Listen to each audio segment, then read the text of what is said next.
Morning student, आज हम पढ़ने जा रहे हैं चैप्टर 10 इंग्लिश में इंडिपेंडेंट एंड डिपेंडेंट क्लॉज। तो प्रीवियस चैप्टर में हमने फ्रेज पढ़ा था। फ्रेज, यहाँ हमें क्लॉज पढ़ना है। तो सबसे पहले तो हमें फ्रेज और क्लॉज में डिफरेंस पता होना चाहिए। क्लॉज जो होता है group of words that does not have complete sense. Phrase जो होता है उसमें कंप्लीट सेंस नहीं होता। ग्रुप ऑफ वर्ड्स होता है जिसमें सब्जेक्ट नहीं होता और वर्ब नहीं होती है। वो क्या होता है? फ्रेज। इसमें सब्जेक्ट और वर्ब नहीं होता, कंप्लीट सेंस नहीं होता है उसका, तो वो होता है हमारा फ्रेज। ये हमें पढ़ना है क्लॉज। क्लॉज क्या होता है? कंप्लीट सेंस होता है, सब्जेक्ट होता है और वर्ब भी होती है, और उसका एक कंप्लीट सेंस होता है जो कि उसको हम क्लॉज कहते हैं। क्लॉज के बारे में देख लेते हैं थोड़ा सा। I always feel nervous.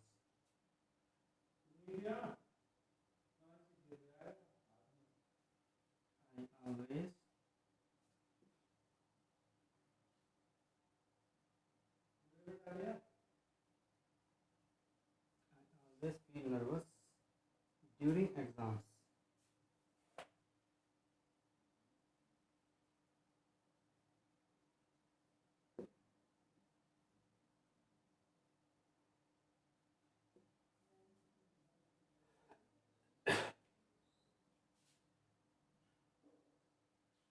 Exam के टाइम, ड्यूरिंग एग्ज़ाम के समय में मैं हमेशा नर्वस फील करता हूँ। तो इसमें ये जो आई ऑलवेज फील नर्वस, ये रेड कलर से लिखा हुआ, ड्यूरिंग एग्ज़ाम के टाइम पर मैं फील करता हूँ, जैसे नर्वस फील करता हूँ। तो ये जो लिखा हुआ है आई ऑलवेज फील नर्वस, ये अगर यहाँ तक हम छोड़ देते हैं, इसको हटा लेते हैं ड्यूरिंग एग्ज़ाम को, तभी इसका हमें पूरा मीनिंग पता चलता है। ये पूरा मीनिंग बताता है, पूरी बात बता सकता है, कंप्लीट सेंस दे सकता है। आई ऑलवेज फील नर्वस, मुझे हमेशा नर्वस फील होता है। तो इसका कंप्लीट मतलब निकल रहा है। अगर हम इसको हाइड कर देते हैं, इसको इरेज कर देते हैं ड्यूरिंग एग्ज़ाम को, फिर भी इसका हमें पूरा सेंस मिल जाएगा, हमें इसकी ज़रूरत नहीं पड़ेगी।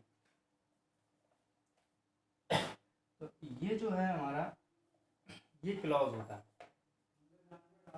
क्लॉज की डेफिनेशन से समझते हैं। A clause is a group of words that consist of a subject and verb. Group of word होता है क्लॉज, जिसमें सब्जेक्ट और वर्ब भी होता है, फ्रेज में नहीं होता है। क्लॉज में क्या होता है? Group of a word that consist a subject and a verb. It forms a complete sentence in itself और is a part of a larger sentence. ये अपने आप में, it forms a complete sense in itself, ये अपने आप में complete sense बनाता है, अपने आप में एक कंप्लीट सेंस बना रहा है जितने में, and form A largest part of a sentence, और सेंटेंस का बड़ा हिस्सा बनता है इससे। तो हमें इंडिपेंडेंट और डिपेंडेंट पढ़ना है। क्लॉज समझ में आ गया हमारे, तो क्लॉज की हम एक्सरसाइज देख लेते हैं।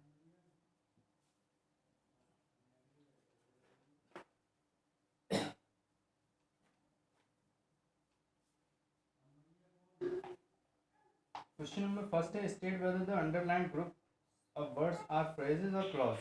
ये बताना हमें इसमें फ्रेज है या क्लॉज है। फ्रेज की डेफिनेशन क्या होती है? फ्रेज को हम कैसे बनाने पहचानेंगे? Group of words that do not have complete sense. इसका कंप्लीट मतलब नहीं होता, सेंस नहीं होता, सब्जेक्ट और वर्ब भी नहीं होता उसमें। तो हमें देखना होगा दोनों चीज़ें।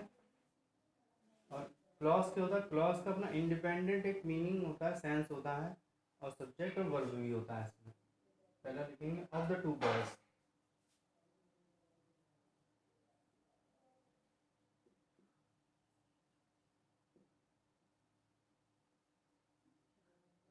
Of the two boys, Neeraj is more intelligent.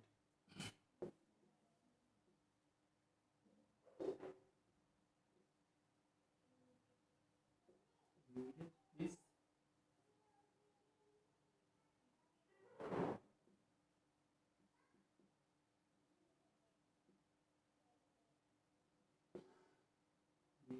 more intelligent.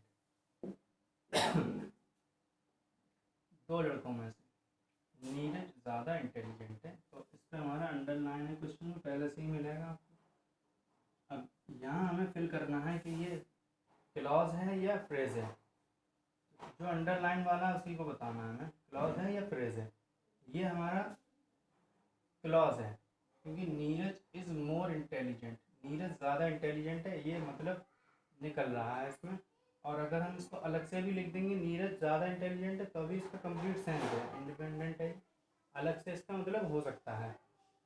तो ये क्या है हमारा, ये क्लॉज है। तो हमें इसी तरह से पूरी एक्सरसाइज को करना है। दूसरा क्वेश्चन देखते हैं। The girl in the red shirt is my sister.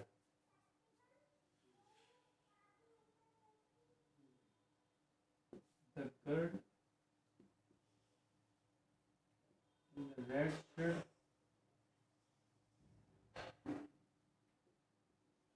Is my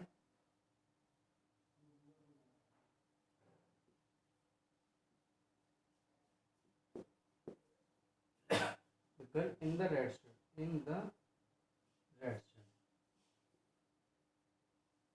in the red shirt। इसको बताना है कि ये क्लॉज है या फिर फ्रेज है।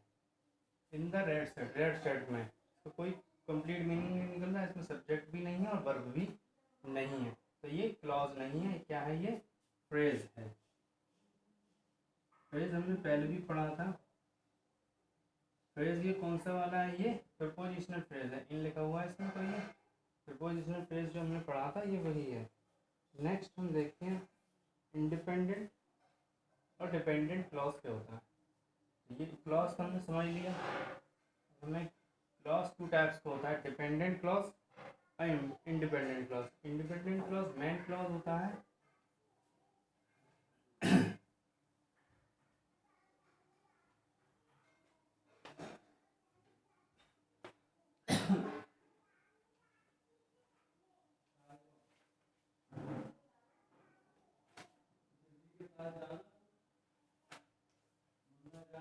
इंडिपेंडेंट मेन क्लॉज और डिपेंडेंट सबऑर्डिनेट क्लॉज। तो इंडिपेंडेंट को हम क्या बोलते हैं, मेन क्लॉज भी बोलते हैं,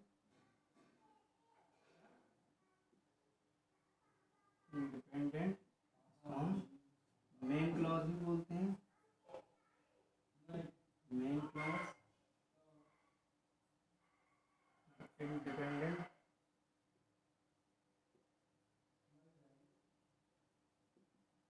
डिपेंडेंट होता है सबऑर्डिनेट क्लॉज।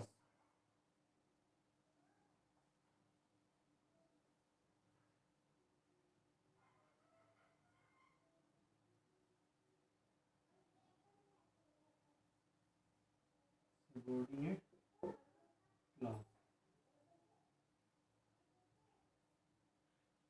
इंडिपेंडेंट क्लॉज को हम अपना सबऑर्डिनेट क्लॉज भी कहते हैं, इंडिपेंडेंट क्लॉज को क्या बोलते हैं, मेन क्लॉज। तो हम सबसे पहले क्या देखेंगे, इंडिपेंडेंट क्लॉज देखेंगे। तो हमारा इंडिपेंडेंट क्लॉज क्या होता है,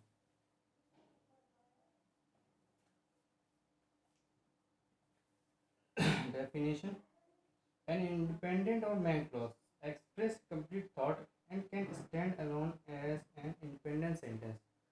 जो इंडिपेंडेंट क्लॉज होता है, पूरा सेंटेंस तो क्लॉज में होता ही है, सेंटेंस पूरा होता है मतलब पूरा निकल सकता है। Complete thought, express a complete thought, complete thought करता है, क्लॉज होता है तो कंप्लीट थॉट निकलता है, उसमें सेंस होता है। And can stand alone as an independent sentence, और एक इंडिपेंडेंट सेंटेंस की तरह अलग भी हो सकता है, मतलब अगर उसको अलग कर लिया जाए तो उसका अपना सेंस रहेगा, गड़बड़ नहीं होगा वो। तो हम इसको एग्जाम्पल से समझते हैं क्या हो सकता है।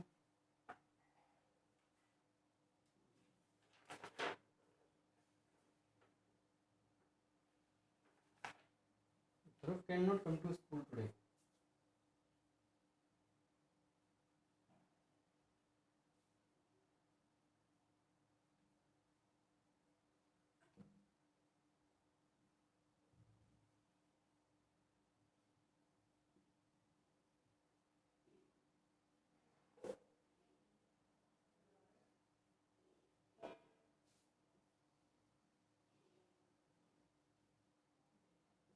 Dhruv cannot come to school today because he is unwell. because he is unwell. Dhruv cannot come to school today. ध्रुव आज स्कूल नहीं आ सकता because he is unwell. जो ये फर्स्ट पार्ट लिखा हुआ है can not come to school, subject and verb, तो ये कौन सा क्लॉज है? ये क्लॉज हो गया, कौन सा क्लॉज हो गया? इंडिपेंडेंट क्लॉज है। क्यों है इंडिपेंडेंट? अब इसको समझते हैं। इंडिपेंडेंट क्लॉज स्टैंड अलोन, मतलब अलग हो सकता है। अलग हो सकता है मतलब अगर हम ये हटा दें बिकॉज ही इज़ अनवेल, तो हमारा इसका मीनिंग जो है, सेंस है, वो क्लियर सेंस रहेगा, गलत नहीं होगा। Dhruv can not come to school today, Dhruv आज स्कूल नहीं आ सकता, पूरी बात बता रहा है ये। तो इसके ना होने से इस पर इफेक्ट नहीं पड़ेगा, इसके ना होने से इस पर इफेक्ट नहीं पड़ेगा, इसलिए ये इंडिपेंडेंट क्लॉज है। इंडिपेंडेंट क्लॉज पर, डिपेंडेंट क्लॉज पर कोई फर्क नहीं पड़ता। अगर हम इसी एग्जांपल में देखेंगे, अब हम इसी एग्जांपल से डिपेंडेंट क्लॉज समझेंगे। कौन सा समझेंगे? Dependent clause. तो अगर हम ये छोड़ दें, अभी हमने इसको छोड़ा था, अब हम ये छोड़ दें, हम इसका मीनिंग निकालें सिर्फ इतने का, तो ये बिकॉज ही इज अनवेल, क्योंकि वह बीमार है। इसमें सिर्फ रीज़न बताया, इस रीज़न की वजह से क्या काम हुआ वो नहीं बताया। अगर हम सिर्फ इतना पढ़ेंगे बिकॉज ही इज अनवेल, क्योंकि वह बीमार है, ये ठीक नहीं है, तो ये तो रीज़न तो हमें पता चल गया क्या रीज़न, तो रीज़न की वजह से हुआ क्या ये पता नहीं चला हमें, तो ये हमारा पूरा सेंस नहीं देता। अकेले इसका कोई मतलब नहीं है, अकेले इसका कोई मीनिंग नहीं है, बात समझ में नहीं आती इससे। तो ये हमारा हो गया सबऑर्डिनेट क्लॉज। ये हमारा कौन सा हो गया? तो ये हमारा होता है सबऑर्डिनेट क्लॉज।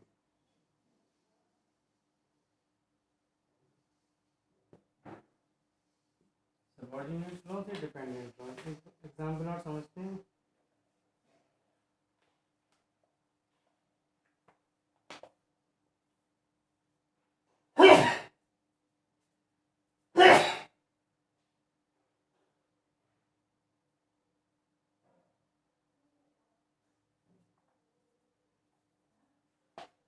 जिस क्लॉज में कंप्लीट सेंस निकलता है अलोन, अकेले इसका कंप्लीट सेंस नहीं निकलता, तो ये हमारा क्लॉज कौन सा होता है? ये होता है हमारा सबऑर्डिनेट क्लॉज। का डेफिनेशन समझते हैं। ए डिपेंडेंट और subordinate clause does not express a complete thought, कभी कंप्लीट थॉट एक्सप्रेस नहीं करता है। It contains a verb and an object but can not stand alone as an independent sentence. इसमें verb और object तो हो सकती है, वर्ब और ऑब्जेक्ट हो सकता है, लेकिन ये इंडिपेंडेंट स्टैंड नहीं कर सकता, अलग से स्टैंड नहीं कर सकता, अलग से नहीं हो सकता ये सेंटेंस। हम इसको अलग से लिख सकते हैं। ये चीज़ हम कह सकते हैं कि Dhruv can not come to school today, Dhruv नहीं आ सकता आज, तो हम इसको अलग से लिख सकते हैं, लेकिन ये चीज़ नहीं लिख सकते हम अलग से सेंटेंस की तरह, बिकॉज इज अनवेल सेंटेंस की तरह नहीं लिख सकते। इसको लिखने के लिए हमें इसका सहारा लेना पड़ेगा। अगर हम किसी चीज़ का रीज़न बताएंगे तो वो वजह भी बताएंगे क्या हुआ क्या था, तो उसका इंसिडेंट भी बताना पड़ेगा, उसके बाद रीज़न बताएंगे। जब इंसिडेंट ही नहीं है तो रीज़न का मतलब क्या है बताने से? तो कैन नॉट स्टैंड अलोन, ये अलग से नहीं लिखा जा सकता, अलग से नहीं हो सकता। It appears with an independent clause to make complete sense, ये इंडिपेंडेंट क्लॉज के साथ में ही आएगा तो इसका मीनिंग क्लियर होगा, तो इसका मीनिंग पता चलेगा। अब हम पहचानेंगे कैसे डिपेंडेंट क्लॉज क्या है और इंडिपेंडेंट क्लॉज क्या है। तो डिपेंडेंट क्लॉज में तो हमने ये देखा कि पूरा सेंटेंस होता है, हमारा पूरा मतलब निकल रहा होता है, सब्जेक्ट भी होता है, वर्ब भी होती है, तो इन सब चीज़ों से हम अपना इंडिपेंडेंट क्लॉज पहचान सकते हैं। डिपेंडेंट क्लॉज में बहुत सिंपल होता है कि हमें यहाँ कंजक्शन मिलेगा, कुछ ना कोई ना कोई कंजक्शन लिखा मिलेगा। दूसरा सेंटेंस देखते हैं, Neetu received her lesson,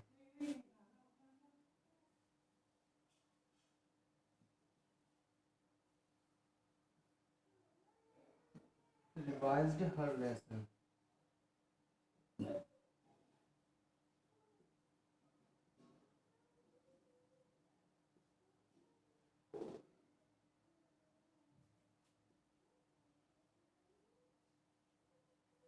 Nitu revised her lesson before she went to bed.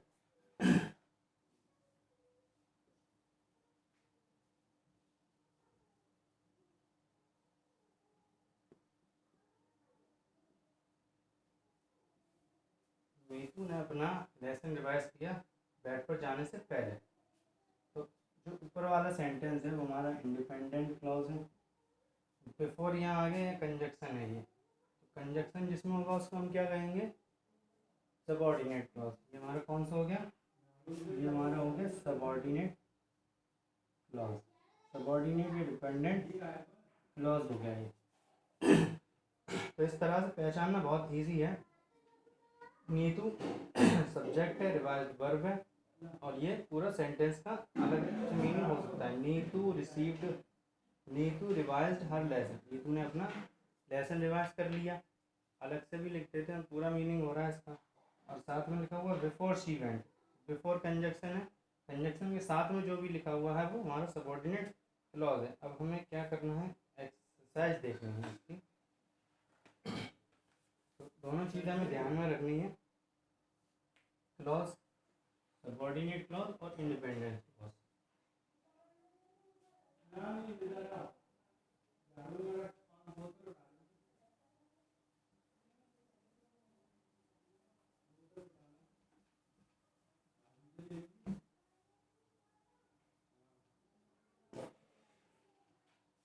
तो इसके कुछ एक्सरसाइज में कुछ क्वेश्चन करते हैं। तो पहले थोड़ा जो कंजक्शन है वो कौन कौन से यूज़ हो सकते हैं, तो हम इसमें लिखे हुए हैं। If, for, since, after, while, so that, तो, अनटिल, एंड, व्हाइल, ये सारे कंजक्शन हैं। कुछ भी, कोई भी कंजक्शन यहाँ यूज़ हो सकता है। तो कंजक्शन के साथ में जो लिखा है वो हमारा सबऑर्डिनेट क्लॉज है, ये हमें ध्यान रखना है। क्वेश्चन नंबर 2 है इसमें, identify the type of underline clause. Underline clause का टाइप बताना है। कौन सा क्लॉज है, इंडिपेंडेंट है या डिपेंडेंट क्लॉज है। Right D for dependent clause and I for independent. I independent के लिए लिखना है, डी डिपेंडेंट क्लॉज के लिए लिखना है। तो पहले सेंटेंस हम लिखते हैं, as the teacher was not there. As the teacher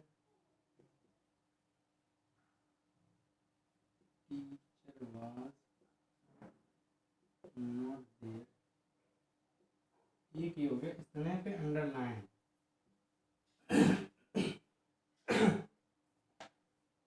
I could not speak to her.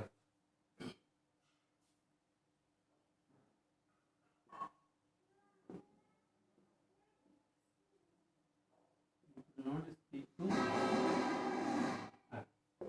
तो जिस पे अंडरलाइन है उसको हमें बताना है ये सबऑर्डिनेट क्लॉज है या इंडिपेंडेंट क्लॉज है। इंडिपेंडेंट क्लॉज में हमने बताया था सबसे पहले क्या लिखा होगा, कंजक्शन। तो इसमें कंजक्शन लिखा है, as the teacher was not there, क्योंकि टीचर वहाँ नहीं थे। I could not speak to her, मैं उससे बात नहीं कर पाया। तो ये जो मैं उससे बात नहीं कर पाया क्योंकि टीचर नहीं था, तो ये हमारा कंप्लीट सेंस नहीं दे रहा।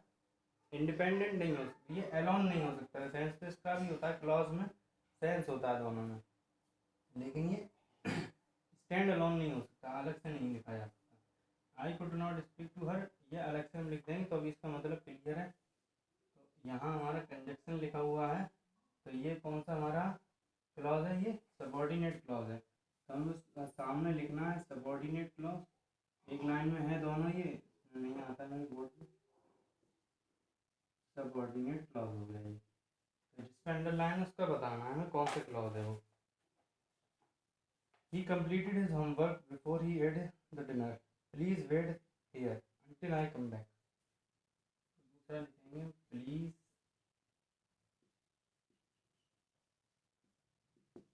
please wait here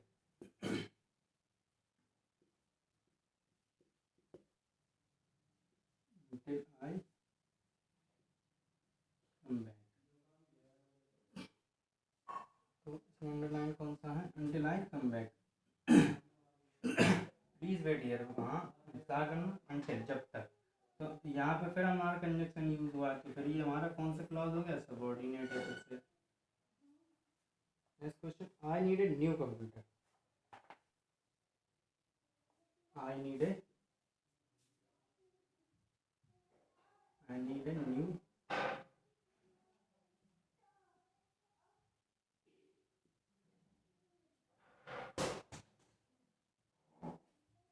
इसमें सेंटेंस इतना ही लिखा है, तो अब हमें देखना है इसका कंप्लीट सेंस निकलता है या नहीं। मुझे एक नया कंप्यूटर चाहिए, कंप्लीट सेंड है, स्टैंड स्टैंड अलोन अलग से लिखा जा सकता है, तो ये क्या हमारा इंडिपेंडेंट क्लॉज है। ठीक है, बाकी एक्सरसाइज में खुद से करनी है।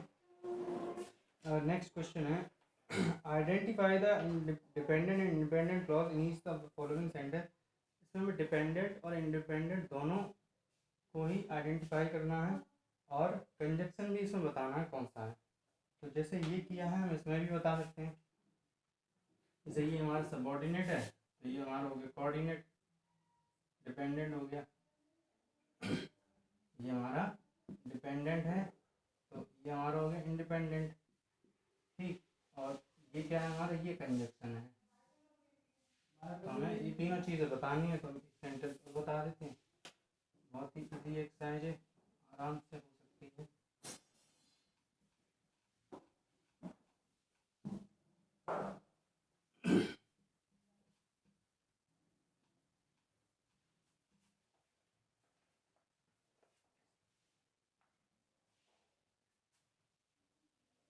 फर्स्ट डन है बुक में, we state.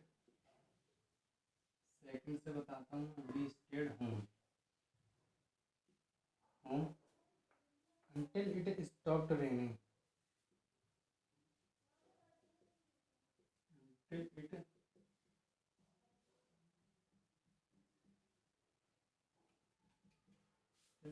stopped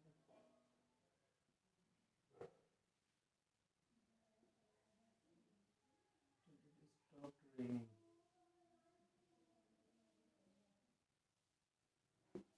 until it stopped raining, we stayed home until it stopped raining। तो हमें ये इसमें बताना है, इसमें सबऑर्डिनेट क्लॉज कौन सा है, इंडिपेंडेंट क्लॉज कौन सा है, और इसमें कंजक्शन कौन सा है। तो हम पहले लिखेंगे सब इंडिपेंडेंट क्लॉज। इंडिपेंडेंट क्लॉज हमारा कौन सा हुआ, वी स्टेड होम।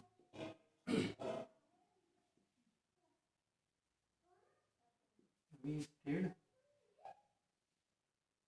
होम, ये हो गया हमारा इंडिपेंडेंट क्लॉज। सबऑर्डिनेट क्लॉज कौन सा, until it stopped raining। until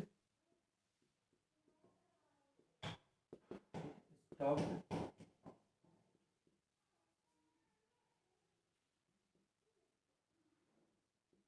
it stopped raining, ये हो गया हमारा सबऑर्डिनेट क्लॉज। कंजक्शन हमारा क्या है इसमें, कंजक्शन है हमारा until।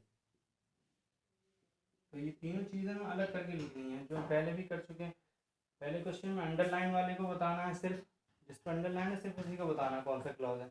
इसमें दोनों क्लॉज बताने हैं और कंजक्शन भी बताना है। तो ये सारे क्वेश्चन इसी तरह से हैं, तो ये आपको खुद से करना है, बाकी एक्सरसाइज कंप्लीट करना है खुद। चैप्टर फिनिश हो गया, नेक्स्ट इज रेस्ट।